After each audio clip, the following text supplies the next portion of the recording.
ಹರಿಭಕುತನಾದವ ಅರಿತು ಪಾಪವ ಮಾಡುವುದಿಲ್ಲ. ಹರಿಭಕುತನಾದವ ಅರಿತು ಪಾಪವ ಮಾಡುವುದಿಲ್ಲ. ಅರಿಯದೆ ಮಾಡಿದರೆ ಹರಿಯು ಎಣಿಸುವುದಿಲ್ಲ. ಶರಣು ಬಂದವನ ರವಿಯ ತನೆಯನನ್ನು ಮರೆಯದೆ ಭಜಿಸೋ, ಮರೆಯದೆ ಭಜಿಸೋ ರಂಗವಿಠಲ ರೇಯ.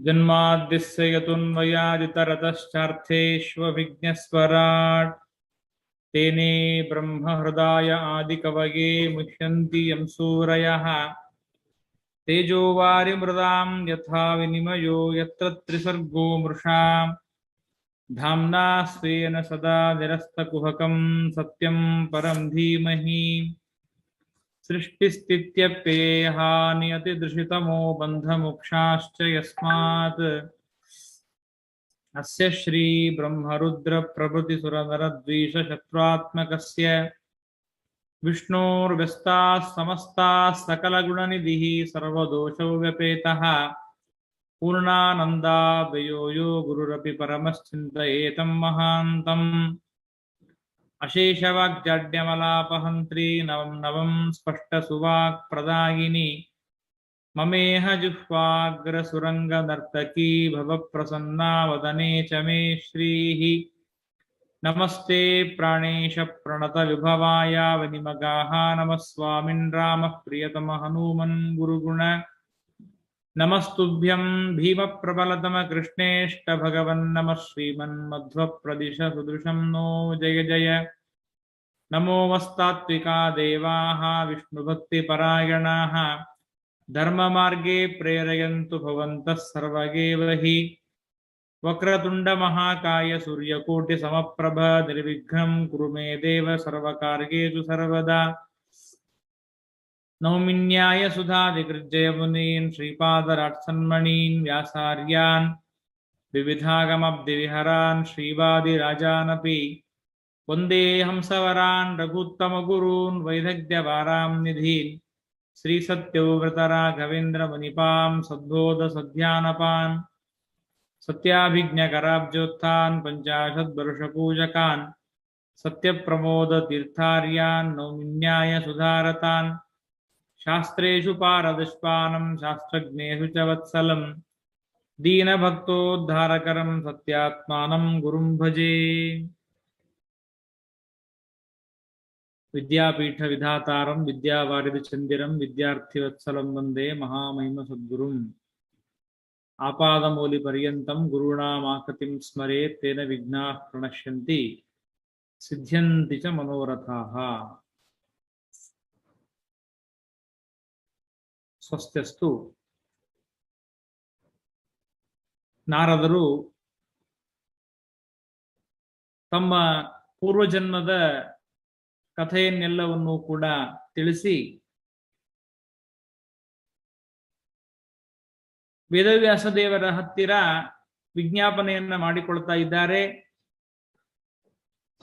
ನೀವು ಭಾಗವತವನ್ನ ರಚನೆ ಮಾಡಬೇಕು ಎಂದು ಹೇಳಿದಾಗ ಆಗ ವೇದವ್ಯಾಸ ದೇವರು ಬ್ರಹ್ಮನದ್ಯಾಹ ಸರಸ್ವತ್ಯಾಹ ಆಶ್ರಮ ಪಶ್ಚಿಮೇ ತಟೆ ಶಮ್ಯಾಪ್ರಾಸ ಇತಿ ಪ್ರೋಕ್ತೆ ಋಷೀಣಾಂ ಸತ್ರವರ್ಧನಃ. ಬ್ರಹ್ಮನದಿಯಾಗಿರುವಂತಹ ಸರಸ್ವತಿ ನದಿಯ ತಟದ ಮೇಲೆ ಕುಳಿತುಕೊಂಡು ಶಮ್ಯಾಪ್ರಾಸ ಎನ್ನುವಂಥ ಒಂದು ಆಶ್ರಮ, ಆ ಶಮ್ಯಾಪ್ರಾಸ ಎನ್ನುವಂತಹ ವೇದವ್ಯಾಸ ದೇವರು ಯಾವ ಆಶ್ರಮದಲ್ಲಿ ಕುಳಿತುಕೊಂಡು ಭಾಗವತವನ್ನು ರಚನೆ ಮಾಡಿದರೋ ಆ ರಚನೆ ಮಾಡಿರತಕ್ಕಂತಹ ಒಂದು ಆಶ್ರಮದ ಹೆಸರು ಶಮ್ಯಾಪ್ರಾಸ. ಅಲ್ಲಿ ವೇದವ್ಯಾಸ ದೇವರು ಈ ಭಾಗವತವನ್ನ ರಚನೆ ಮಾಡಿದ್ದಾರೆ.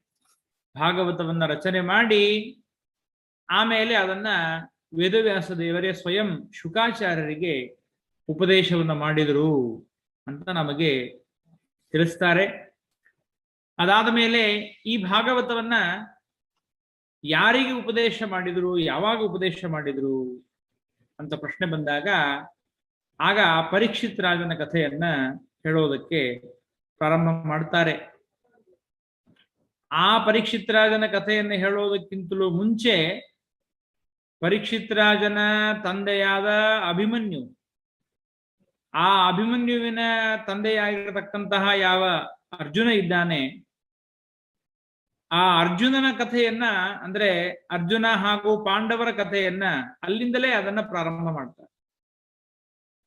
ಯದಾ ಮೃಧೆ ಕೌರವ ಸುಂಜಯಾನಾಂ ವೀರೇಶ್ವಥೋ ವೀರಗತಿಂ ಗತೇಶು, ಯಾವಾಗ ಭೀಮಸೇನ ದುರ್ಯೋಧನನ್ನು ಸಂಹಾರ ಮಾಡಿದಾಗ ಆಗ ದುರ್ಯೋಧನ ಅಶ್ವತ್ಥಾಮಾಚಾರ್ಯರಿಗೆ ಹೇಳಿದ, ಹೀಗೆ ನೀವು ಪಾಂಡವರ ಸಂತತಿಯನ್ನೆಲ್ಲವನ್ನೂ ಕೂಡ ಸಂಹಾರ ಮಾಡಿ ನನ್ನ ಮಡದಿಯಲ್ಲಿ ನಮ್ಮ ಸಂತತಿಯನ್ನು ಬೆಳೆಸಬೇಕು ಅಂತ ಯಾವಾಗ ಅಶ್ವತ್ಥಾಮಾಚಾರ್ಯರಿಗೆ ದುರ್ಯೋಧನ ಕೇಳಿಕೊಂಡ, ಆಗ ಅಶ್ವತ್ಥಾಮಾಚಾರ್ಯರು ಆಗಲಿ ಅಂತ ಒಪ್ಪಿಬಿಟ್ಟಿದ್ದಾರೆ. ಆಗಲಿ ಅಂತ ಒಪ್ಪಿ ಅವರು ಬ್ರಹ್ಮಾಸ್ತ್ರ ಪ್ರಯೋಗವನ್ನ ಮಾಡ್ತಾ ಇದ್ದಾರೆ. ಎಲ್ಲ ದ್ರೌಪದಿ ದೇವಿಯ ಮಕ್ಕಳನ್ನು ಕೂಡ ಸಂಹಾರ ಮಾಡಿದ್ದಾರೆ. ಸಂಹಾರ ಮಾಡಿ ಸಮಗ್ರವಾದ ಎಲ್ಲ ಪಾಂಡವರ ಸಂತತಿಯನ್ನೇ ಸಂಹಾರ ಮಾಡಬೇಕು ಅಂತ ಹೇಳಿ ಅವರು ಪಾಂಡವರ ಸಂತತಿಯನ್ನೇ ಸಂಹಾರ ಮಾಡಬೇಕು ಎಂಬುದಾಗಿ ವಿಚಾರ ಮಾಡಿದ್ದಾರೆ. ಬ್ರಹ್ಮಾಸ್ತ್ರವನ್ನು ಬಿಡ್ತಾ ಇದ್ದಾರೆ.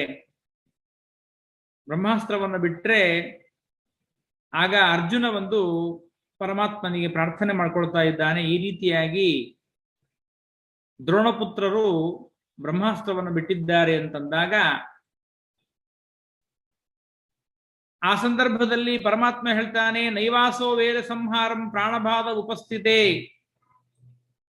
ಅವನಿಗೆ ಉಪಸಂಹಾರ ಮಾಡ್ಲಿಕ್ಕೆ ಬರೋದಿಲ್ಲ, ನೀನೇ ಅದನ್ನು ಉಪಸಂಹಾರ ಮಾಡಬೇಕು ಅಂತ ಅರ್ಜುನನಿಗೆ ಹೇಳಿದಾಗ ಅದನ್ನ ಮತಂಚ ವಾಸುದೇವಸ್ಯ ಸಂಜಹಾರ ಅರ್ಜುನೋದ್ವಯಂ, ಎರಡೂ ಅಸ್ತ್ರಗಳನ್ನ ಅರ್ಜುನ ಸಂಜಹಾರ ಅವುಗಳನ್ನ ಉಪಸಂಹಾರ ಮಾಡಿ ಅಶ್ವತ್ಥಾಮಾಚಾರನ ಹೋಗಿ ಹಿಡಿದುಕೊಂಡು ಬರ್ತಾನೆ. ಹಿಡಿದುಕೊಂಡು ಬಂದಾಗ ಬ್ರಾಹ್ಮಣನಾಗಿರತಕ್ಕಂತಹ ಅಶ್ವತ್ಥಾಮಾಚಾರ್ಯರು ಅವರನ್ನ ಸಂಹಾರ ಮಾಡಬೇಕು. ಯಾಕೆ? ಆತತಾಯಿ ವದಾರ್ಹಣ, ಅವರು ಚಿಕ್ಕ ಮಕ್ಕಳನ್ನ ಸಂಹಾರ ಮಾಡಿದ್ದಾರೆ, ಅದಕ್ಕಾಗಿ ಅವರನ್ನು ಸಂಹಾರ ಮಾಡಬೇಕು. ಆದರೆ ಬ್ರಾಹ್ಮಣೋನ ಹಂತವ್ಯ, ಬ್ರಾಹ್ಮಣನಾಗಿದ್ದಾನೆ, ಬ್ರಾಹ್ಮಣನಾಗಿರ್ತಕ್ಕಂಥವನನ್ನು ಸಂಹಾರ ಮಾಡಬಾರದು. ಮಯೇವ ಉಭಯಾಂ ನೀತಂ, ಕೃಷ್ಣ ಪರಮಾತ್ಮ ಹೇಳ್ತಾ ಇದ್ದಾನೆ ಅರ್ಜುನನಿಗೆ, ಏನ್ ಮಾಡಬೇಕು ನೋಡು, ವಿಚಾರ ಮಾಡು ಅರ್ಜುನ. ಆಗ ಅಶ್ವತ್ಥಾಮಾಚಾರ್ಯರ ಹಣೆ ಮೇಲೆ ಬೆಳೆದಿರ್ತಕ್ಕಂತಹ ಆ ಮಣಿಯನ್ನ ಕಿತ್ತಿಕೊಂಡು ಅಶ್ವತ್ಥಾಮಾಚಾರ್ಯರನ್ನ ಈ ದೇಶದಿಂದ ಹೊರಗಡೆ ಹಾಕ್ತಾ ಇದ್ದಾರೆ. ಇದೇ ಏಷ ಹಿ ಬ್ರಹ್ಮಬಂಧೂನಾಂ ವಧಃ ನಾನ್ಯೋಸ್ತಿ ದೇಹತಃ. ಬ್ರಾಹ್ಮಣರು ಯಾವುದೇ ಅಪರಾಧಗಳನ್ನ ಮಾಡಿದರೂ ಕೂಡ ಆ ಬ್ರಾಹ್ಮಣರನ್ನ ದೇಶ ಬಿಟ್ಟು ಹೊರಗಡೆ ಕಳಿಸ್ಬೇಕೇ ಹೊರತು ಅವರಿಗೆ ದೈಹಿಕವಾಗಿರ್ತಕ್ಕಂತಹ ವಧೆಯನ್ನ ಮಾಡಬಾರದು ಅನ್ನೋದನ್ನ ಪರಮಾತ್ಮ ತೋರಿಸಿಕೊಟ್ಟ. ಇಲ್ಲಿ ತಿಳಿಬೇಕಾದ ವಿಚಾರವೇನು ಅಂದ್ರೆ, ಮಹಾಭಾರತದಲ್ಲಿ ಏನಾಗತ್ತೆ ಅಂದ್ರೆ, ಭೀಮಸೇನ ದೇವರು ಅಶ್ವತ್ಥಾಮಾಚಾರ್ಯರನ್ನ ಕರ್ಕೊಂಡು ಬಂದ್ರು ಅಂತ ಹೇಳ್ತಾರೆ. ಭೀಮಸೇನ ದೇವರು ಅಶ್ವತ್ಥಾಮಾಚಾರ್ಯರನ್ನ ಕರ್ಕೊಂಡು ಬಂದು ಅವರ ಹಣೆ ಮೇಲೆ ಇರತಕ್ಕಂತಹ ಅಸ್ತ್ರವನ್ನ ಅಪಹಾರ ಮಾಡಿದ್ರು ಅಂತ ಮಹಾಭಾರತದಲ್ಲಿ ಹೇಳ್ತಾರೆ.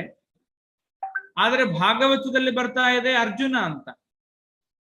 ಯಾವುದು ಹಾಗಾದ್ರೆ ಇದರಲ್ಲಿ ಸತ್ಯವಾದದ್ದು ಅಂತ ನಮಗೆ ಪ್ರಶ್ನೆ ಬಂದರೆ ಅದಕ್ಕೆ ಶ್ರೀಮದಾಚಾರ್ಯರು ಉತ್ತರ ಕೊಡ್ತಾರೆ, ಇದು ಸ್ವಪ್ನೋಯಂ ಅಂತ ಹೇಳ್ತಾರೆ. ಭಾಗವತದಲ್ಲಿ ನಾವೇನ್ ಕೇಳ್ತಾ ಇದ್ದೀವಲ್ಲ, ಇದು ಅಶ್ವತ್ಥಾಮಾಚಾರ್ಯರು ಸ್ವಪ್ನ ಕಂಡ್ರು. ಆ ರೀತಿಯಾಗಿ ಅಶ್ವತ್ಥಾಮಾಚಾರ್ಯರು ಸ್ವಪ್ನ ಕಂಡಿದ್ದಾರೆ. ಆದರೆ ವಾಸ್ತವಿಕವಾಗಿ ನಡೆದದ್ದು ಮಹಾಭಾರತದಲ್ಲಿ ಭೀಮಸೇನ ದೇವರೇ ಅಶ್ವತ್ಥಾಮಾಚಾರ್ಯರನ್ನ ಕರೆದುಕೊಂಡು ಬಂದಿದ್ದಾರೆ. ಹೀಗೆ ಆ ಕಥೆಯನ್ನು ತಿಳಿಸ್ತಾರೆ. ಅದಾದ ಮೇಲೆ ಮತ್ತೆ 2ನೇ ಬಾರಿ ಅಶ್ವತ್ಥಾಮಾಚಾರ್ಯರು ಆ ಉತ್ತರಾದೇವಿಯ ಗರ್ಭದ ಮೇಲೆ ತಾವು ಬ್ರಹ್ಮಾಸ್ತ್ರವನ್ನು ಬಿಟ್ಟಿದ್ದಾರೆ. ಆಗ ಪಾಪ ಉತ್ತರಾದೇವಿ ಬಂದು ಪ್ರಾರ್ಥನೆಯನ್ನು ಮಾಡ್ಕೊಳ್ತಾಳೆ.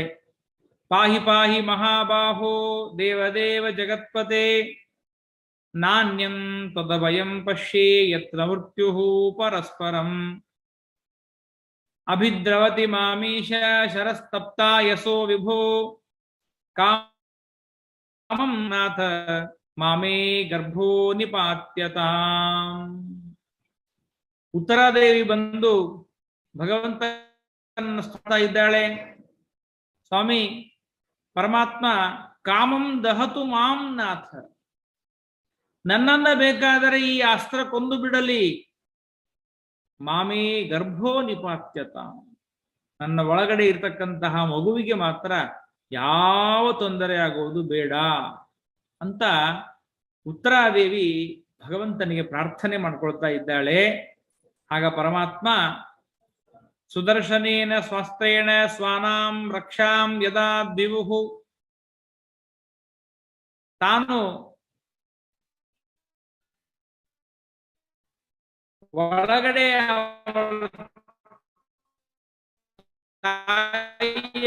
ಗರ್ಭವನ್ನು ಪ್ರವೇಶ ಮಾಡಿ ಅಂತಸ್ತಸ್ವಿರಾಟ್ಯಾಹ ಕುರುತಂತವೇ, ಆ ಉತ್ತರಾದೇವಿಯ ಗರ್ಭವನ್ನು ಪ್ರವೇಶ ಮಾಡಿ ಒಳಗಡೆ ಇರತಕ್ಕಂತಹ ಮಗುವನ್ನು ಸಂರಕ್ಷಣೆ ಮಾಡ್ತಾ ಇದ್ದಾನೆ. ಆ ಮಗುವಿನ ಸುತ್ತಲೂ ಕೂಡ ತನ್ನ ಸುದರ್ಶನ ಚಕ್ರವನ್ನ ಇಟ್ಟಿದ್ದಾನೆ. ಆ ಮಗು ಪರಿತಃ ತನ್ನ ಸುತ್ತಲೂ ಇರುವಂತಹ ಆ ಅಸ್ತ್ರವನ್ನ ನೋಡಿತು.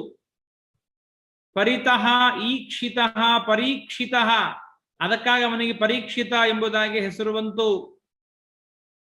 ನೋಡಿ, ತಿಳಿಬೇಕಾದ ವಿಚಾರವೇನು ಅಂದ್ರೆ, ಇದು ಕೇವಲ ಪರೀಕ್ಷಿತರಾದನನ್ನ ಮಾತ್ರ ಪರಮಾತ್ಮ ಗರ್ಭದಲ್ಲಿದ್ದು ರಕ್ಷಣೆ ಮಾಡಿದ್ದಾನೆ ಅಂತಲ್ಲ, ನಮ್ಮನ್ನೆಲ್ಲರನ್ನೂ ಪರಮಾತ್ಮ ಗರ್ಭದಲ್ಲಿದ್ದು ರಕ್ಷಣೆ ಮಾಡುವ ಅವನೇ. ಗರ್ಭದಲ್ಲಿದ್ದು ನಮ್ಮನ್ನು ರಕ್ಷಣೆ ಮಾಡ್ತಾನೆ. ನಾವು ಭೂಮಿಗೆ ಬರುವ ಹಾಗೆ ಪರಮಾತ್ಮ ಮಾಡ್ತಾನೆ. ಭೂಮಿಗೆ ಬಂದ ಮೇಲೂ ಕೂಡ ನಮ್ಮನ್ನ ರಕ್ಷಣೆ ಮಾಡ್ತಾನೆ. ಕೊನೆಯ ಕಾಲದಲ್ಲೂ ಭಗವಂತ ರಕ್ಷಣೆ ಮಾಡ್ತಾನೆ.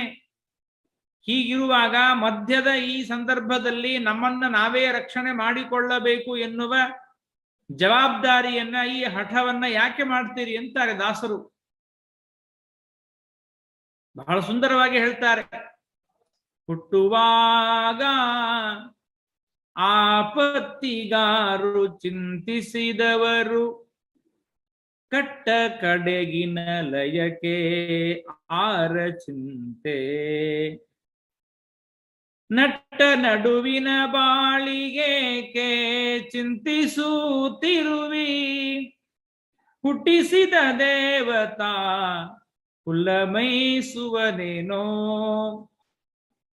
ಬಸಿರೊಳಗೆ ಶಿಶುವನ್ನು ಬಿಡದೆ ಸಲಹುವನ್ಯಾರೋ, ವಸುಧೆಯನು ಬಸಿರೊಳಗೆ ಇಟ್ಟುಕೊಂಡವರ್ಯಾರೋ. ವಸುಧೀಶ ಪುರಂದರ ವಿಠ್ಠಲ ರಾಯನ ಹಸನಾಗಿ ನೆನೆದು ಸುಖಿಯಾಗೋ ಮನವೇ ಯಾಕೆ ಚಿಂತಿಸುತ್ತಿರುವೆ ಬರಿದೆ ಮನವೇ. ಲೋಕನಾಥನ ನೆನೆದು ಸುಖಿಯಾಗೂ ಮನವೇ ಯಾಕೆ ಚಿಂತಿಸುತ್ತಿರುವಿ ಬರಿದೆ ಮನವೇ. ಹಾಗಾಗಿ ಪರಮಾತ್ಮ ತಾನು ರಕ್ಷಣೆಯನ್ನು ಮಾಡಿದ್ದಾನೆ.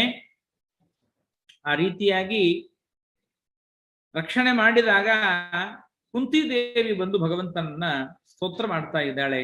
ಸ್ವಾಮಿ ಭಗವಂತ, ನಿನ್ನ ಅನುಗ್ರಹ ಎಷ್ಟು ದೊಡ್ಡದ್ದು ಸ್ವಾಮಿ.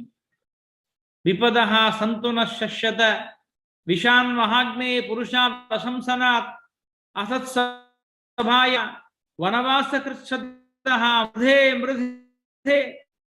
ಕುಂತಿದೇವಿ ಹೇಳ್ತಾಳೆ, ನಾನು ಹುಟ್ಟಿದಾಗಿನಿಂದ ಇಲ್ಲಿಯವರೆಗೆ ಎಷ್ಟೆಷ್ಟು ಬಾರಿ ನನಗೆ ಆಪತ್ತು ಬಂದಿದೆ, ಆ ಎಲ್ಲಾ ಕಾಲದಲ್ಲೂ ಕೂಡ ರಕ್ಷಣೆ ಮಾಡಿದವನು ನೀನು.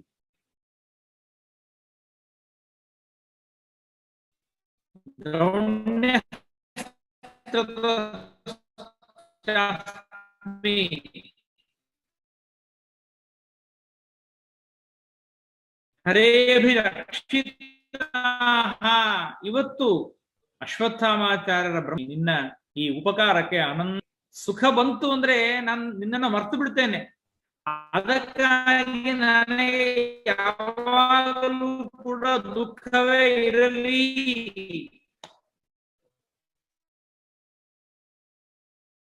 ದುಃಖವೇ ಇರಲಿ, ಸುಖವಾಗಲಿ ಬಹು ದುಃಖ ದಾಸರು ಬಿಟ್ಕೊಳ್ತಾರಲ್ಲ. ಹಾಗಾಗಿ ಕುಂತಿದೇವಿ ಹೇಳ್ತಾ ಇದ್ದಾಳೆ, ನನಗೆ ನಿರಂತರವಾಗಿ ಯಾವಾಗಲೂ ದುಃಖವನ್ನೇ ಕೊಡಪ್ಪ, ವಿಪತ್ತನ್ನೇ ಕೊಡಪ್ಪ. ಯಾಕೆಂದ್ರೆ ವಿಪತ್ತು ಬಂದಾಗ ನಿನ್ನನ್ನು ನಾನು ಯಾವಾಗಲೂ ಸ್ಮರಣೆ ಮಾಡ್ತೇನೆ, ಆಪತ್ತು ಬಂದಾಗ ನಿನ್ನನ್ನು ಸ್ಮರಣೆ ಮಾಡ್ತೇನೆ. ನೋಡಿ, ತಿಳ್ಕೊಳ್ಬೇಕಾದ ವಿಚಾರವೇನು ಅಂದ್ರೆ, ನಾವೆಂದೆಂದಿಗೂ ಕೂಡ ದೇವರ ಹತ್ತಿರ ಹೋಗಿ ದುಃಖ ಬೇಕು ಅಂತ ಬೇಡಬಾರದು. ಕುಂತಿದೇವಿ ದುಃಖ ಬೇಕು ಅಂತ ಬೇಡ್ತಾ ಇದ್ದಾಳೆ ಅಂದ್ರೆ ಅದರ ಅರ್ಥ ಏನು ಗೊತ್ತಾ? ಅವಳು ಸಂಸಾರದಲ್ಲಿ ದುಃಖವನ್ನು ಬೇಡಲ್ಲಿ ಹೋಗಿರು, ಅಧರ್ಮದಲ್ಲಿ ಹೋಗಿರು ಅಂತ ಹೇಳಿದಾಗ ಪುನಶ್ಚ ಯಾಚಮಾನಾಯ ಮತ್ತೆ ಕೇಳ್ತಾ ಇದ್ದಾನೆ ಕಲಿ. ಕೇಳಿದಾಗ ಚಾತರೂಪ ಮದಾತ್ ಪ್ರಭು. ಆಗ ಪರೀಕ್ಷಿತ ರಾಜ ಅವನಿಗೆ ಬಂಗಾರದಲ್ಲಿ ಇರು ಅಂತ ಹೇಳ್ಬಿಟ್ಟ. ನೋಡಿ, ಎಷ್ಟೋ ಜನರಿಗೆ ಪ್ರಶ್ನೆ ಇದೆ, ಬಂಗಾರದಲ್ಲಿ ಕಲಿ ಇದ್ದಾನಾ? ಹಾಗಾದ್ರೆ ಬಂಗಾರದಲ್ಲಿ ಕಲಿ ಇದ್ರೆ ಮತ್ತೆ ನಾವು ಶ್ರೀನಿವಾಸ ದೇವರ ಮೈತುಂಬೆಲ್ಲ ಬಂಗಾರ ಇದೆಯಲ್ಲ, ಹಾಗಾದ್ರೆ ಅವ್ರ ಮೈತುಂಬೆಲ್ಲ ಕಲಿ ಇದ್ದಾನೇನು ಅಂದ್ರೆ ಏನು?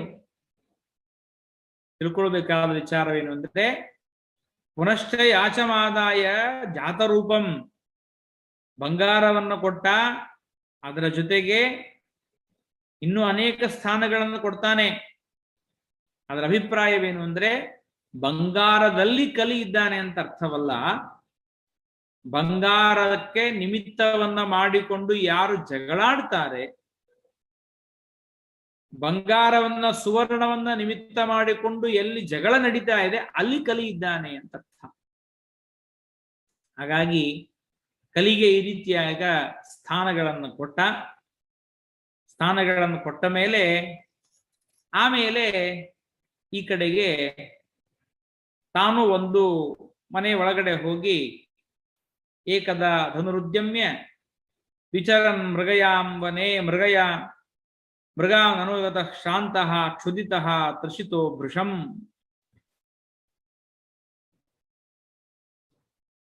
ಆ ಪರೀಕ್ಷಿತ್ ರಾಜ ಮನೆ ಒಳಗಡೆ ಹೋಗಿ ತಲೆ ಮೇಲೆ ಕಿರೀಟವನ್ನು ಧಾರಣ ಮಾಡಿಕೊಂಡು ಏನೋ ಬೇಟೆಯಾಡಬೇಕು ಅಂತ ಕಾಡಿಗೆ ಬಂದಿದ್ದಾನೆ.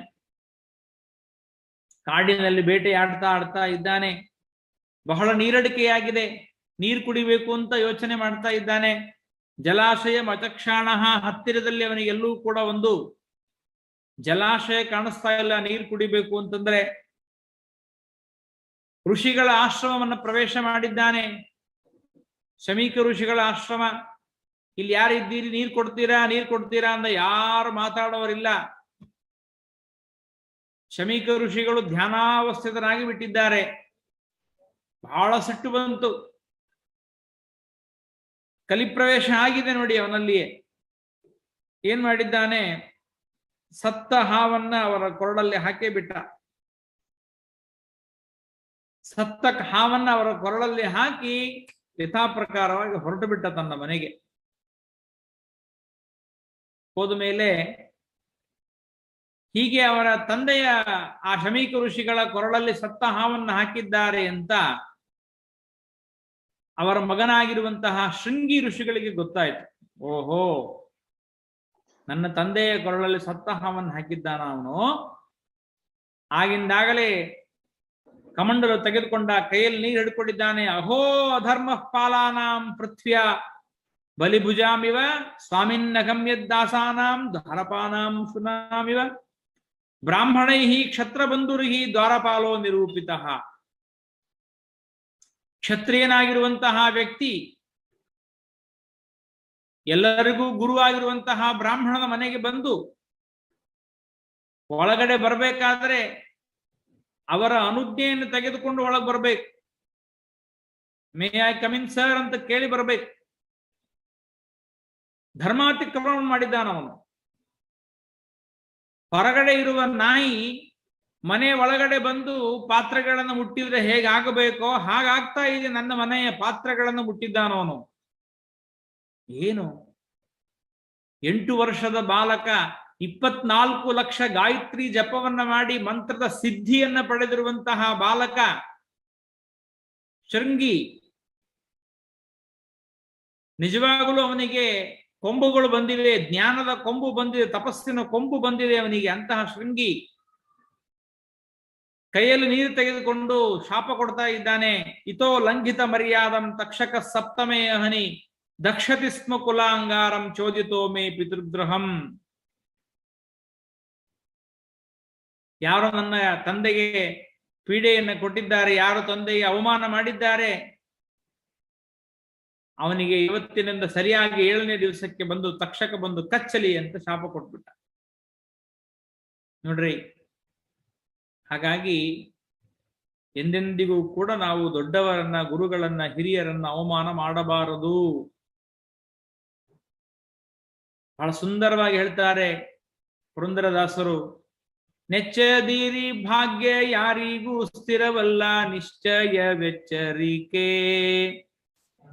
ಹೆಚ್ಚದೆ ಹಿಗ್ಗದೆ ಇದ್ದರೆ ಲೋಕಕ್ಕೆ ಮೆಚ್ಚು ಕೇಳೆಚ್ಚರಿಕೆ.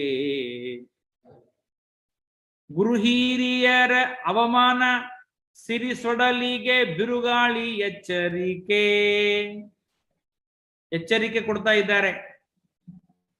ಗುರು ಹಿರಿಯರ ಅವಮಾನ ಸಿರಿ ಸೊಡಲಿಗೆ ಬಿರುಗಾಳಿ ಎಚ್ಚರಿಕೆ. ದೊಡ್ಡವರನ್ನ, ಗುರುಗಳನ್ನ ಅವಮಾನ ಮಾಡಿದ್ರೆ ನಮ್ಮ ಸಿರಿ ಸಂಪತ್ತು ಪೂರ್ಣ ನಾಶವಾಗಿ ಬಿಡುತ್ತೆ. ಆದ್ದರಿಂದ ಎಂದೆಂದಿಗೂ ದೊಡ್ಡವರಿಗೆ ಅವಮಾನ ಮಾಡಬಾರದು. ಏನೋ ಪರೀಕ್ಷಿತ ರಾಜನಿಂದ ಹಾಗ ನಡೆದು ಹೋಗ್ಬಿಡ್ತು. ನೋಡ್ರಿ, ಅವನಿಗೆ ಏನು ಅಂದ್ರೆ ಒಂದು ಸಣ್ಣದಾದ ನೀರಡಿಕೆ ಅಷ್ಟೇ. ನೀರಡಿಕೆಯಾದದ್ದಕ್ಕಾಗಿ ಹೋದ, ದೊಡ್ಡ ಅಪರಾಧವನ್ನು ಮಾಡಿದ. ಆದರೆ ಅವರಿಗೆ ನೀರಡಿಕೆ ಆದದ್ದು ಎಷ್ಟು ಒಳ್ಳೇದಾಯಿತು ಅಂದ್ರೆ, ದೊಡ್ಡವರಿಗೆ ನೀರಡಿಕೆ ಆಗಿದ್ದಕ್ಕಾಗಿ, ಪರೀಕ್ಷಿತ ರಾಜನಿಗೆ ಬಹಳ ಬಾಯಾರಿಕೆ ಆಗಿದ್ದಕ್ಕಾಗಿ ಅವ ಹೋಗಿ ಉಪವಾಸ ಕೂತ್ಕೊಂಡ. ಪರೀಕ್ಷಿತ ರಾಜನಿಗೆ ಬಂದು ಶುಕಾಚಾರ್ಯರು ಭಾಗವತವನ್ನು ಉಪದೇಶ ಮಾಡಿದ್ರು. ಹಾಗಾಗಿ ಅವರಿಗೆ ಬಾಯಾರಿಕೆ ಆದಿದ್ದೇ ಒಳ್ಳೇದಾಯ್ತು. ನಮ್ಮಂಥವರಿಗೆ ಬಾಯಾರಿಕೆ ಆದ್ರೆ ನೀರು ವೇಸ್ಟ್ ಆಗತ್ತಷ್ಟೇ. ಟೀಕಾಕೃತ್ಪಾದರಿಗೆ ಬಾಯಾರಿಕೆ ಆಯಿತು. ಅವರಿಗೆ ಪೂರ್ವಾಶ್ರಮದಲ್ಲಿದ್ದಾಗ ಅವರಿಗೆ ಬಾಯಾರಿಕೆ ಆಯಿತು ಅಂತ ಹೋಗಿ ಅವರು ಡೈರೆಕ್ಟ್ ಆಗಿ ನದಿ ಒಳಗೆ ಪ್ರವೇಶ ಮಾಡಿ ಹಾಗೆ ನೀರು ಕುಡಿದ್ರು. ಅಕ್ಷೋಭ್ಯದರು ಕೇಳ್ತಾರೆ, ಕಿಂಪಶು ಪೂರ್ವದೇಹೆ ಅಂತ. ಅವರಿಂದ ಸಮಗ್ರವಾದ ಶ್ರೀಮದ್ ಆಚಾರ್ಯರ ಗ್ರಂಥಗಳಿಗೆ ವ್ಯಾಖ್ಯಾನ ಹೊರಗಡೆ ಬಂತು, ಶ್ರೀಮನ್ ನ್ಯಾಯಸುಧ ಹೊರಗಡೆ ಬಂತು. ಹಾಗಾಗಿ ದೊಡ್ಡವರಿಗೆ ಸ್ವಲ್ಪ ನೀರಡಿಕೆ ಆಗಬೇಕು. ನಮ್ಮಂಥವರಿಗೆ ನೀರಡಿಕೆ ಆದ್ರೆ ಪ್ರಯೋಜನವೇ ಇಲ್ಲ. ನೋಡಿ, ಈ ರೀತಿಯಾಗಿ ಆ ಪರೀಕ್ಷಿತ್ ರಾಜನಿಗೆ ಶಾಪ ಕೊಟ್ಟಿದ್ದಾನೆ. ಪರೀಕ್ಷಿತ್ ರಾಜ ತಾನು ಪ್ರಾಯೋಪವೇಶಕ್ಕೆ ಕುಳಿತುಕೊಂಡ. ಯಾಕೆ ಅಂದರೆ ಶಮೀಕ ಋಷಿಗಳು ಎಚ್ಚೆತ್ತು ನೋಡ್ತಾರೆ, ಈ ರೀತಿಯಾಗಿ ಶಾಪ ಕೊಟ್ಟಿದ್ದಾನೆ ಮಗ ಅಂತ ಗೊತ್ತಾಯಿತು. ಮಗನನ್ನ ಕರೆದು ಹೇಳ್ತಾರೆ, ಶೃಂಗಿಯನ್ನ ಯಾಕೆ ಹೀಗೆ ಮಾಡಿದೆಯಪ್ಪ, ಹಾಗೆಲ್ಲ ಶಾಪ ಕೊಡಬಾರದಾಗಿತ್ತು, ಯಾಕೆ ಶಾಪ ಕೊಟ್ಟೆ ನೀನು, ಪರೀಕ್ಷಿತ್ ರಾಜನಿಗೆ ಹೇಳಿ ಕಳಿಸು ಅಂದಾಗ ಪರೀಕ್ಷಿತ್ ರಾಜನಿಗೆ ಹೇಳಿ ಕಳಿಸ್ತಾರೆ. ಬಹಳ ಸಂತೋಷ ಅಂತಾನೆ ಪರೀಕ್ಷಿತ್ ರಾಜ. ಪರೀಕ್ಷಿತ್ ರಾಜ ಹೇಳ್ತಾನೆ, ಅದ್ದೈವ ರಾಜ್ಯಂ ಬಲಮೃದ್ಧ ಕೋಶಂ ಪ್ರಕೋಪಿತ ಬ್ರಹ್ಮ ಕುಲಾನಲೋಮೆ ದಹತು ಅಭದ್ರಸ್ಯ ಪುನಃ ನಮೇ ಭೂತ್ ಪಾಪೀಯಸಿ ಧೀಹಿ ದ್ವಿಜದೇವತಾಸು. ಇವತ್ತಲೇ ಈ ಕ್ಷಣದಲ್ಲೇ ನಾನು ರಾಜ್ಯವನ್ನು ಬಿಟ್ಟು ಹೋಗ್ತೇನೆ. ಬ್ರಾಹ್ಮಣನೆಂಬುವಂತಹ ಜ್ವಲಿಸುವ ಪ್ರಜ್ವಲಿಸುವ ಅಗ್ನಿ ಬಂದು ನನ್ನನ್ನು ಕೊಂದೇ ಬಿಡ್ಲಿ, ಇವಾಗ ನಾಶ ಮಾಡಲಿ, ನನ್ನನ್ನು ಸುಟ್ಟಾಕಲಿ. ಯಾಕೆ ಅಂದರೆ ಇನ್ನೊಮ್ಮೆ ನನಗೆ ಬ್ರಾಹ್ಮಣರಲ್ಲಿ, ದೊಡ್ಡವರಲ್ಲಿ, ಹಿರಿಯರಲ್ಲಿ ಇಂತಹ ಪಾಪೀಯಸಿಯಾದ ಬುದ್ಧಿ ಬರಬಾರದು ನನಗೆ. ಪರೀಕ್ಷಿತ್ ರಾಜ ಸಮರ್ಥನಾಗಿದ್ದ, ಅವನೇನು ದೊಡ್ಡ ರಾಜನಾಗಿದ್ದಾನೆ. ಬರ್ಲಿ, ಯಾವ ಹಾವು ಬರ್ತದೆ ನೋಡ್ಲಿ, ಯಾವ ಸರ್ಪ ಬರ್ತದೆ ಬರ್ಲಿ, ನಾನೇನು ಅದನ್ನ ದಿಗ್ಬಂಧನ ಮಾಡಿಬಿಡ್ತೇನೆ ಅಂತ ಆಗಲೇ ಮಂತ್ರವಾದಿಗಳನ್ನ, ಭಾರಿ ಭಾರಿ ಸರ್ಪಗಳನ್ನ ಹಿಡಿಯುವವರನ್ನ ಕರೆಸಿ ಅವ್ರ ಕಡೆಯಿಂದ ದಿಗ್ಬಂಧನ ಮಾಡಿಸಿ ತಕ್ಷಕನನ್ನ ದೂರ ಓಡಿಸಬಹುದಾಗಿತ್ತು. ಆದ್ರೆ ಮಾಡಲಿಲ್ಲ. ಯಾಕೆ ಮಾಡಲಿಲ್ಲ ಅಂದ್ರೆ ಆ ಪರೀಕ್ಷಿತ್ ರಾಜ ಹೇಳ್ತಾನೆ, ಬ್ರಾಹ್ಮಣರ ಅವಮಾನ ಮಾಡಿದ್ದಕ್ಕಾಗಿ ನನಗೆ ಸರಿಯಾದ ಶಿಕ್ಷೆ ಆಗಬೇಕು ಅಂತಾನೆ. ಎಂತಹ ದೊಡ್ಡ ಜ್ಞಾನಿ ನೋಡ್ರಿ ಪರೀಕ್ಷಿತ್ ರಾಜ ನೋಡಿ. ಹಾಗಾಗಿ ವಿಚಾರ ಮಾಡಿದ, ನಾನು ಹಾಗಾದ್ರೆ ಸಮಗ್ರವಾದ ಈ ರಾಜ್ಯವನ್ನು ಬಿಟ್ಟು ಈಗಲೇ ಗಂಗಾ ನದಿಯ ಒಳಗಡೆ ಮಧ್ಯದಲ್ಲಿ ತಾನು ಏಕಸ್ತಂಭದಲ್ಲಿ ಒಂದು ಪ್ರಾಸಾದವನ್ನ ಮಾಡಿಕೊಂಡಿದ್ದಾನೆ. ಪ್ರಾಯೋಪವಿಷ್ಯ ಕೂತಿದ್ದಾನೆ. ಎಲ್ಲಾ ಋಷಿಗಳು ಬರ್ತಾ ಇದ್ದಾರೆ. ಅತ್ರಿಹಿ, ವಸಿಷ್ಠಃ, ಚವನಃ, ಶರದ್ವಾನ್, ಅರಿಷ್ಟನೇಮಿಹಿ, ಭೃಗುರಂಗಿರಾಶ್ಚ, ಪರಾಶರಃ, ಗಾದಿಸುತಃ ಎಲ್ಲರೂ ಬರ್ತಾ ಇದ್ದಾರೆ. ಕೊನೆಗೆ ಎಲ್ಲರಿಗೂ ಪ್ರಾರ್ಥನೆ ಮಾಡ್ಕೊಳ್ತಾನೆ. ಮಹತ್ಸು ಯಾಮ್ಯಾಂ ಉಪಯಾಮಿ ಸೃಷ್ಟಿಂ ಮೈತ್ರಸ್ತು ಸರ್ವತ್ರ ನಮೋದ್ವಿಜೇಭ್ಯ. ಎಲ್ಲ ಬ್ರಾಹ್ಮಣರಿಗೆ ಕೇಳ್ತಾನೆ, ಸ್ವಾಮಿ ನನಗೆ ಇನ್ನೊಂದು ಜನ್ಮ ಇದೆ, ಮುಂದಿನ ಜನ್ಮ ಇದೆ ಅಂತಾದರೆ ಎಲ್ಲ ಜ್ಞಾನಿಗಳ ಜೊತೆಗೆ ಸಂಘ ಆಗುವಂತೆ, ಜ್ಞಾನಿಗಳ ಜೊತೆಗೆ, ಮಹಾತ್ಮರ ಜೊತೆಗೆ ಸಮಾಗಮ ಆಗುವಂತೆ ಅನುಗ್ರಹ ಮಾಡಿ. ಎಷ್ಟು ಬಹಳ ಮಹತ್ವದ್ದು ನೋಡಿ ಸಜ್ಜನರ ಸಮಾಗಮ. ಹರಿದಾಸರ ಸಂಗ ದೊರಕಿತು ನಮಗೀಗ, ಇನ್ನೇನು ವರಗುರು ಉಪದೇಶ ನೆರವಾಯಿತೆನಗೀಗ, ಇನ್ನೇನು ಹರಿದಾಸರ ಸಂಘ ದೊರಕಿತು ನಮಗೀಗ, ಇನ್ನೇನು ಎನ್ನ ವಂಶಗಳೆಲ್ಲ ಪಾವನವಾದವು, ಇನ್ನೇನು. ನಾವು ಎಲ್ಲೇ ಹುಟ್ಟಿದರೂ ಕೂಡ ದೊಡ್ಡವರ, ಜ್ಞಾನಿಗಳ, ಸಜ್ಜನರ, ಮಹಾತ್ಮರ ಸಂಘ ಆಗಬೇಕಲ್ಲ. ಸಂಘ ಆದ್ರೆ ತಾನೇ ನಮಗೆ ಈ ಪಾಪಗಳು ಪರಿಹಾರವಾಗಿ ಭಗವಂತನ ಮೋಕ್ಷ, ವೈಕುಂಠ ಅನ್ನೋದು ಸಿಗ್ಲಿಕ್ಕೆ ಸಾಧ್ಯ ಉಂಟು. ಹಾಗಾಗಿ ಪರೀಕ್ಷಿತ್ ರಾಜ ತಾನು ಬೇಡ್ಕೊಳ್ತಾ ಇದ್ದಾನೆ. ಅಷ್ಟೊತ್ತಿಗೆ ಶುಕಾಚಾರ್ಯರಿಗೆ ಬಂದಿದ್ದಾರೆ. ಶುಕಾಚಾರ್ಯರಿಗೆ ಕೇಳ್ತಾ ಇದ್ದಾನೆ, ಸ್ವಾಮಿ, ಶುಕಾಚಾರ್ಯರಿಗೆ ನಮಸ್ಕಾರ ಮಾಡಿ ಪ್ರಾರ್ಥನೆಯನ್ನ ಮಾಡಿಕೊಂಡು ಪಾದ ಪೂಜೆಯನ್ನ ಮಾಡಿ ಅವರಿಗೆ ಪ್ರಾರ್ಥನೆ ಮಾಡ್ಕೊಳ್ತಾ ಇದ್ದಾನೆ. ಸ್ವಾಮಿ, ಯಚ್ರೋತವ್ಯಂ ಅಥೋ ಜಪ್ಯಂ ಯತ್ಕರ್ತವ್ಯಂ ನೃಭಿಸ್ಸದಾ ಸ್ಮರ್ತವ್ಯಂ ಭಜನೀಯಂ ಚ ಬ್ರೂಹಿ ಯದ್ವಾ ವಿಪರ್ಯಯಂ. ಯಾವುದನ್ನ ನಾನು ಶ್ರವಣ ಮಾಡಬೇಕು? ಈಗ ನಾನು ಮರಣಾಸನ್ನನಾಗಿದ್ದೇನೆ, ಹತ್ತಿರ ಮರಣ ಬಂದಿದೆ ನನಗೀಗ. ಈ ಸಂದರ್ಭದಲ್ಲಿ ಯಚ್ರೋತವ್ಯಂ, ಯಾವುದನ್ನ ಶ್ರವಣ ಮಾಡಬೇಕು, ಯಾವುದನ್ನ ಜಪ ಮಾಡಬೇಕು, ಯಾವುದನ್ನ ಸ್ಮರಣೆ ಮಾಡಬೇಕು, ಅದನ್ನು ದಯಮಾಡಿ ನೀವು ನನಗೆ ಹೇಳಬೇಕು ಅಂತ ಶುಕಾಚಾರ್ಯರಿಗೆ ಪ್ರಶ್ನೆ ಮಾಡಿದ್ದಾನೆ. ಆಗ ಶುಕಾಚಾರ್ಯರು ಹೇಳ್ತಾರೆ, ವರೀಯಾನೇಶತೆ ಪ್ರಶ್ನಃ ಕೃತೋ ಲೋಕಹಿತಂ ನೃಪ ಆತ್ಮವಿತ್ ಸಂಬದ ಪುಂಸಾಂ ಶ್ರೋತವ್ಯಾದಿಷು ಯಃ ಪರಃ. ಒಳ್ಳೆ ಪ್ರಶ್ನೆಯನ್ನು ಮಾಡಿದ್ದೀಯಪ್ಪ ಪರೀಕ್ಷಿತ್ ರಾಜ. ಕೇಳಬೇಕಾದದ್ದು ಬಹಳ ಇದೆ ನೋಡು. ನೀನು ಹೇಳಿದಿ 7 ದಿವಸಗಳ ಒಳಗೆ ನನಗೆ ಅವಕಾಶ ಇದೆ, 7 ದಿವಸ ಆದಮೇಲೆ ತಕ್ಷಕ ಬರ್ತಾನೆ ಅಂತ ಹೇಳಿದೆಯಲ್ಲ. ನೋಡು, ಒಬ್ಬ ಖಟ್ವಾಂಗ ಅಂತ ಒಬ್ಬ ರಾಜ ಇದ್ದ.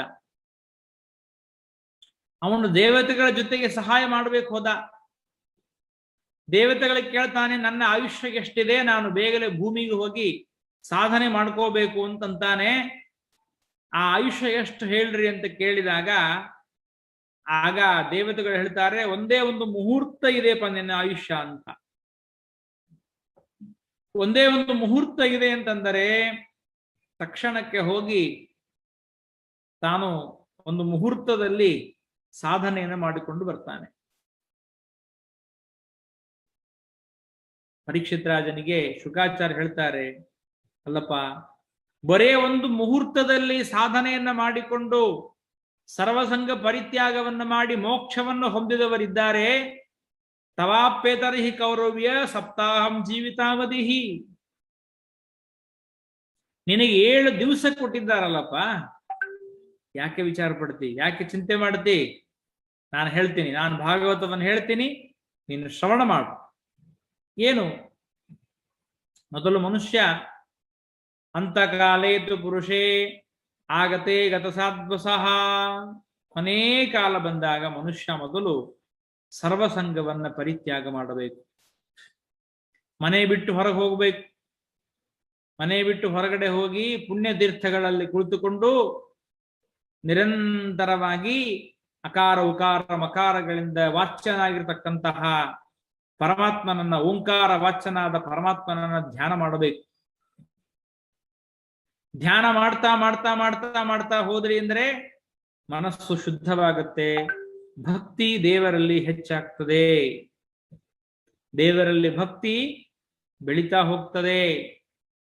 ಹಾಗಾದ್ರೆ ಜಪ ಮಾಡಬೇಕಾದ್ರೆ ಮೊದಲು ಅದನ್ನು ಧ್ಯಾನ ಮಾಡಬೇಕಾದ್ರೆ ಜಿತಾಸನ, ಜಿತಶ್ವಾಸ, ಜಿತಸಂಗ, ಜಿತೇಂದ್ರಿಯ. ಮನಸ್ಸನ್ನ ಗೆಲ್ಲಬೇಕಾದ್ರೆ ಮೊದಲು ಆಸನವನ್ನು ಗೆಲ್ಲಬೇಕು, ಶ್ವಾಸೋಚ್ಛ್ವಾಸವನ್ನು ಗೆಲ್ಲಬೇಕು,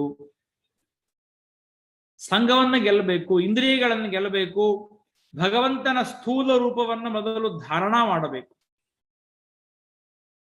ಅವಯವಗಳನ್ನ ಖಂಡ ಸ್ಮೃತಿ ಧಾರಣ ಸ್ಯಾತ್ ಅಖಂಡ ಧ್ಯಾನ ಮುಚ್ಚತೆ. ದೇವರ ಒಂದೊಂದೇ ಒಂದೊಂದೇ ಅವಯವಗಳನ್ನ ಧ್ಯಾನ ಮಾಡ್ತಾ ಮಾಡ್ತಾ ಮಾಡ್ತಾ ಧಾರಣ ಮಾಡ್ತಾ ಮಾಡ್ತಾ ಮಾಡ್ತಾ ಆಮೇಲೆ ಸಮಗ್ರವಾದ ಭಗವಂತನ ರೂಪವನ್ನು ಧ್ಯಾನ ಮಾಡೋದು. ಹೀಗೆ ಮಾಡ್ತಾ ಹೋದಿ ಅಂದ್ರೆ ಮನಸ್ಸನ್ನ ನೀನು ವಶವಾಗಿ ಇಟ್ಕೋಬಹುದು. ಏನ್ ಧಾರಣ ಮಾಡಬೇಕು ಅದನ್ನ ಹೇಳ್ತಾರೆ. ಪಾತಾಳಮೇತಸ್ಯ ಹಿ ಪಾದ ಮೂಲಂ ಪಠಂತಿ ಪಾರ್ಷ್ಣಿ ಪ್ರಪದಂ ರಸಾತಲಂ ಪ್ರಪದೇ ರಸಾತಲಂ ಮಹಾತಲಂ ವಿಶ್ವಸಜಸ್ಸು ಗುಲ್ಫೌ ತಲಾತಲಂ ವೈ ಪುರುಷಸ್ಯ ಜಂಘೇ. ಪಾತಾಳಮೇತಸ್ಯ ಹಿ ಪಾದಮೂಲಂ. ಪರಮಾತ್ಮನ ಪಾದತಲವೇ ಪಾತಾಳ. ಪರಮಾತ್ಮನ ಪಾದತಲದಿಂದ ಪಾತಾಳ ಹುಟ್ಟಿದೆ. ಪಾತಾಳಕ್ಕೆ ಪರಮಾತ್ಮನ ಪಾದತಲವು ಆಶ್ರಯವಾಗಿದೆ. ಪಾರ್ಷ್ಣಿಗಳೇ ರಸಾತಲ, ಮಹಾತಲ, ಗುಲ್ಫಗಳು ಭಗವಂತನ ಉರಸ್ಥಲಂ ಮಹೀತಲಂ ತಜ್ಜಗನಂ ಮಹೀಪತೆ ನಭಸ್ಥಲಂ ನಾಭಿಸರೋ ಗೃಣಂತಿ.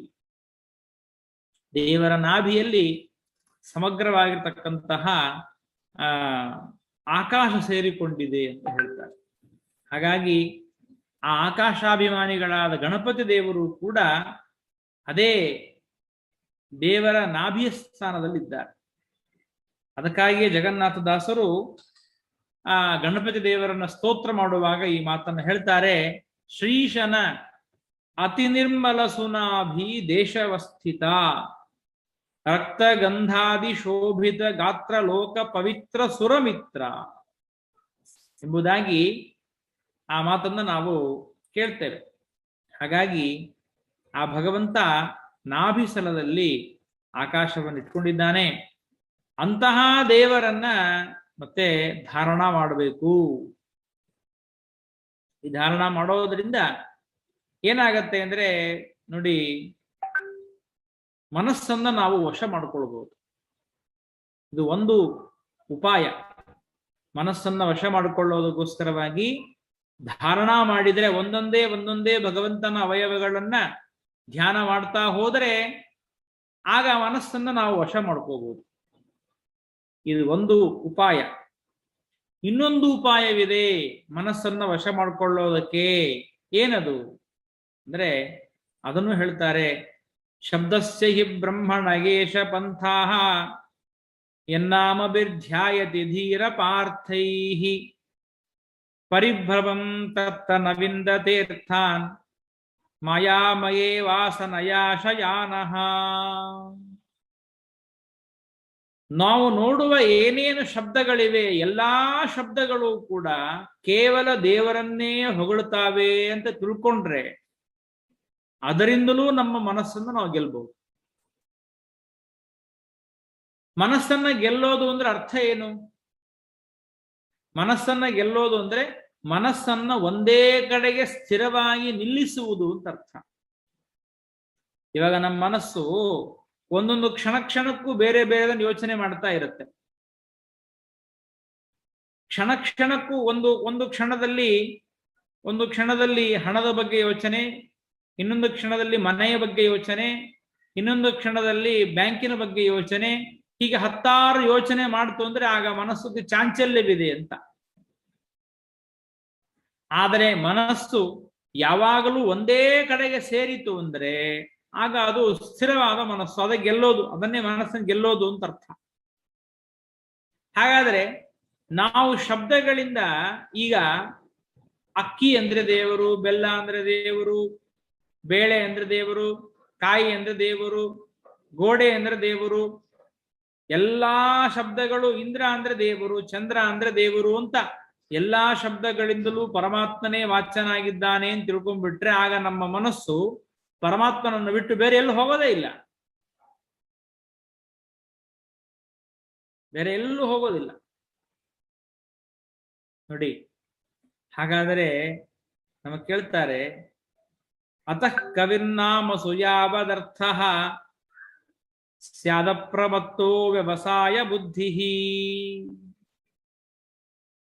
ಹಾಗಾದ್ರೆ ಎಲ್ಲಾ ಶಬ್ದಗಳು ದೇವರನ್ನೇ ಹೊಗಳ್ತಾವೆ, ದೇವರನ್ನೇ ಕೊಂಡಾಡ್ತಾವೆ ಅಂತ ಹೇಳಿಬಿಟ್ರೆ ಬದುಕೋದು ಹೇಗ್ರಿ ನಾವು?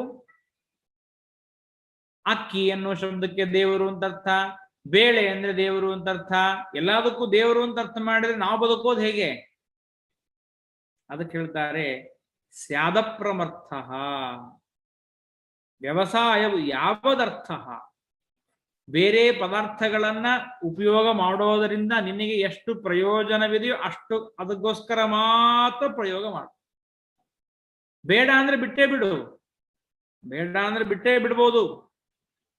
ನೋಡು, ಅವರೇಂತಾರೆ ಅಂದ್ರೆ 2 ತರಹದ ಜ್ಞಾನಿಗಳಿದ್ದಾರೆ.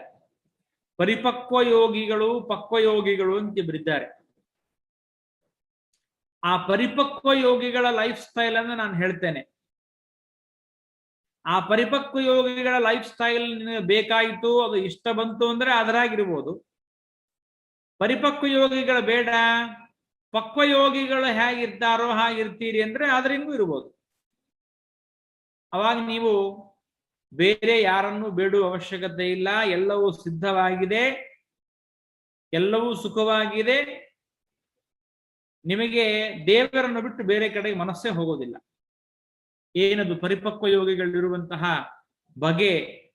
ಅದು ಹೇಗೆ ಅಂದ್ರೆ ಹೇಳ್ತಾರೆ, ಸತ್ಯಾಂಕ್ಷಿತೋ ಕಿಂ ಕಶಿಪೋ ಪ್ರಯಾಸೈಃ ಬಾಹೋ ಸ್ವಸಿದ್ಧೈ ಶುಭಬರ್ಹಣೈ ಕಿಂ ಸತ್ಯಂಜಲೋ ಕಿಂ ಪುರುಪರ್ಣ ಪಾತ್ರೈಃ ದಿಗ್ವಸ್ತ್ರ ಲಾಭೇ ಸತಿ ಕಿಂ ದಿಕುದುಕೂಲೈಃ. ಅಲ್ರಿ, ನಮಗೆ ಮಲಗೋದಕ್ಕೆ ಒಂದು ಒಳ್ಳೆ ಮನೆ ಇದ್ರೆ ಚೆನ್ನಾಗಿರ್ತಿತ್ತು. ಮನೇನ ದೊಡ್ಡ ಭೂಮಿ ದೇವರು ನಿರ್ಮಾಣ ಮಾಡಿದ್ದಾನಲ್ಲ, ಭೂಮಿ ಮೇಲೆ ಇರ್ಬೋದು.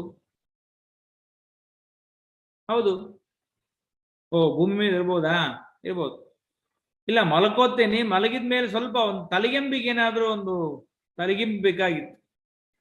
ಬಾಹೋ ಸ್ವಸಿದ್ಧೆ, ಬಾಹು ಇದೆಯಲ್ಲ ಅದನ್ನೇ ತಲೆಗೆ ಮಾಡ್ಕೊಂಡು ಮಲ್ಕೊಂಡ್ಬಿಡು ಅಷ್ಟೇ. ಯಾಕೆ ಮಂಚ ಯಾಕೆ ಬೇಕು? ಮಂಚದ ಮೇಲೆ ತಲೆಗಿಂಬಿ ಯಾಕಬೇಕು? ಮಲ್ಗೋದಕ್ಕೆ ಬಾಹುಗಳಿದೆ, ಸಾಕು, ಬಾಹುಗಳು ಮಲ್ಕೋಬಹುದು. ನೀರು ಕುಡಿಯೋದಕ್ಕೆ ಬೊಗಸೆ ಇದೆಯಲ್ಲ, ಬೊಗಸ ಇದೆಯಲ್ಲ, ನೀರು ಕುಡಿಬಹುದು ಇದರಿಂದ. ವಸ್ತ್ರಗಳು ಯಾಕೆ ಬೇಕು? ದಿಗ್ವಸ್ತ್ರಗಳೆಲ್ಲ ಇದೆ.